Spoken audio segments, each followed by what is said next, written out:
The rest of the world needs to sit up and take notice of what is going on in Greece right now. This is what can happen when you allow government debt to spiral out of control. Once it becomes clear that you can't pay your debts, a financial collapse can happen very suddenly, and you start losing your sovereignty to those that you must turn to for financial help. So is the financial collapse of Greece the canary in the coal mine for the global economy? EU finance ministers have given the Greek government 2 weeks from Monday to approve another round of brutal austerity measures. If the austerity measures are not approved, Greece will not receive the next bailout installment of 12 billion euros. If that happens, the whole globe better buckle up because it's going to get crazy. July 3rd is the deadline. Basically, the EU has put a gun to the head of the Greek government. Without this bailout money, Greece will default and economic hell will break loose all across the country. It is important to keep in mind that this is just the first Greek bailout that we are talking about. Last year, the EU and the IMF agreed to provide the Greek government with a 110 billion euro bailout. The current 12 billion euro installment is part of that package. Sadly, it has become apparent that the first bailout is not going to be nearly enough for Greece. A second bailout, which will be the same size or even larger, is already being discussed. This is going to put the Greek people even more under the heel of the money powers in Europe. Keep in mind that all of these bailouts are just more loans. There is no way that the Greeks are ever going to be able to repay all of this money. But this is what happens when a nation lets debt get out of control. For years and years, it can seem like all of that debt does not have any consequence. But then the day of reckoning comes, and it is a complete and total nightmare.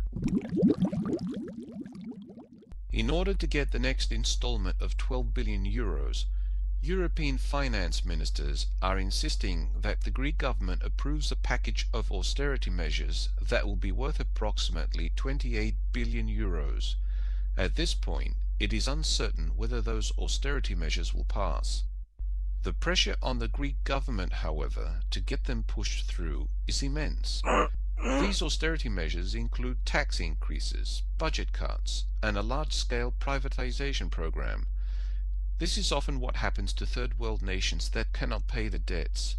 Organizations such as the IMF or the World Bank will come in and insist that they tax their people more, cut back on their spending, and sell some of their public assets to big corporations.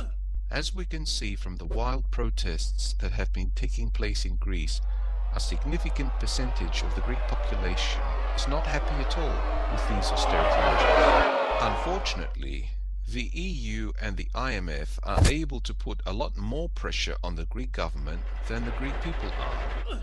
Greek Prime Minister George Papandreou recently gave the following warning to the Greek people about what could happen if this debt crisis ends badly.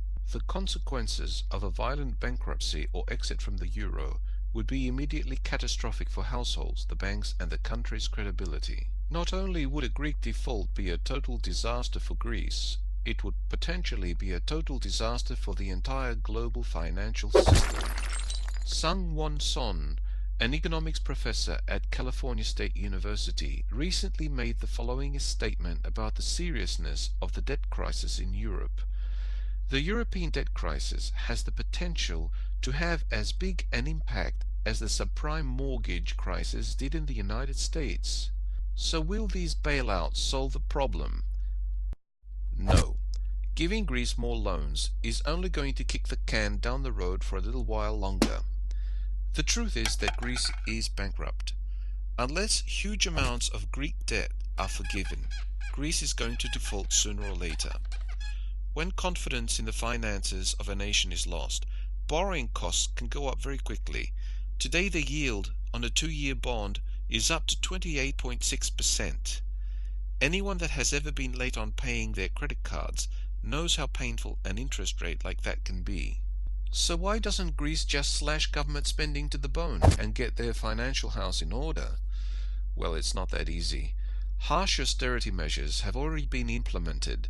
As a result, unemployment is rampant and there is rioting in the streets. As the economy crumbles, Greece has descended into an almost permanent state of civil unrest. The fact that the EU and the IMF want even more austerity measures has sparked some wild rioting in Greece in recent days. Not all protesters are being violent. Some of them are showing their displeasure in non-violent ways. For example, workers for Greece's state-owned electric utility are staging 48 hours of rolling strikes that are designed to create blackouts over large areas. The frightening thing is that Greece is not alone. Ireland has already received a bailout, and they are probably going to need another one at some point. Portugal is a financial basket case, and they are probably next in line for a bailout. The employment situation in Spain is absolutely nightmarish. Spain will probably be able to squeak by without a bailout if the global economy stays stable.